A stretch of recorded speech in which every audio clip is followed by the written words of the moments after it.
Daily স্টারে দেওয়া এক ইন্টারভিউতে সাকিব আল হাসানকে নিয়ে তোলপাড় বেঁধে গেছে। অবশেষে সাকিব নিজেই এ ব্যাপারে মুখ খুললেন। আকাঙ্ক্ষা জানালেন এখনও লাল সবুজের জার্সি গায়ে বাংলাদেশের হয়ে খেলতে চান তিনি। নিজের ফেসবুক পেজে এ ব্যাপারে সাকিব বলেছেন, আমি আশা করি লাল সবুজের জার্সি গায়ে মুখে হাসি নিয়ে আমি আমার ক্রিকেট ক্যারিয়ার শেষ করতে পারবো। এই লক্ষ্যে আমি বাংলাদেশের সকল মানুষের কাছে দোয়া ও ভালোবাসা প্রার্থী।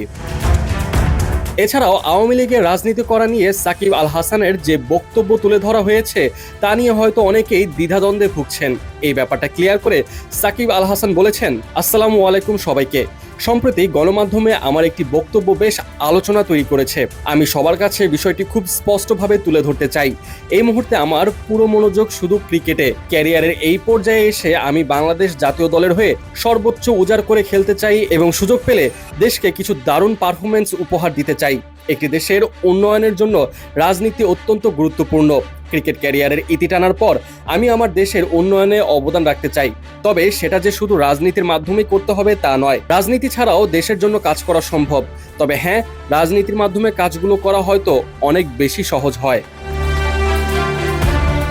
সাকিব আল হাসানকে নিয়ে প্রতি সিরিজের আগে প্রচুর কথা হয়।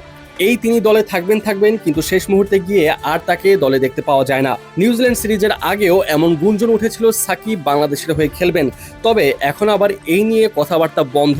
কবে সাকিব আল হাসান দেশের হয়ে খেলতে পারবেন তা কেউই জানে না।